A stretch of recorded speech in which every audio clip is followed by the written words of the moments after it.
এটা ছিল ব্রহ্মা পুজোর পরের দিন। সেদিনই ছিল গজ you like musical chair and lottery খেলা। তো আমি গজ ইউ লাইক একটুখানি দেখলাম, এখানে মিষ্টি মিষ্টি কি সুন্দর গোপাল, তারপরে দুর্গা ঠাকুর, অনেক কিছু সেজেছিল। তো তারপরে একটা সুন্দর জায়গায় ঘুরতে যাওয়ার জন্য আমরা বেরিয়ে পড়েছি। এই যে টোটোর সামনে বসেছি আমি, দেখো এত সুন্দর জায়গা। আমাদের এখানে তো এরকম সুন্দর জায়গা নেই, মানে এরকম বাঁশের পোল, তার মানে বাঁশের সাঁকোর ওপর দিয়ে যেতে হবে। তো আমার ভীষণ ভালো লেগেছিলো। একটা আশ্রমে যাচ্ছিলাম, আর এই পোলের ওপর দিয়ে যেতে তো ভয়ও লেগেছে এবং ভীষণ ভালোও লেগেছে। একটু সুন্দর করে ভিউটা তোমাদের সাথে শেয়ার করে দিলাম। তারপরে চলে এলাম এখানে আশ্রমে।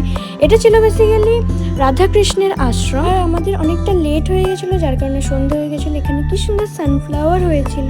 তারপরে আমরা অনেক মজা করেছি, ওখানে স্লিপ ছিল, স্লিপ চেপেছি। তো এইভাবেই দিনটা কাটালাম। তোমাদের কেমন লাগলো জায়গাটা বলো। তারপরে বাড়ি এসে এখানে লটারি খেলার এখানে আমি একটু চিট তুলছিলাম। তো আজকে ভিডিওটা এই পর্যন্তই। টাটা।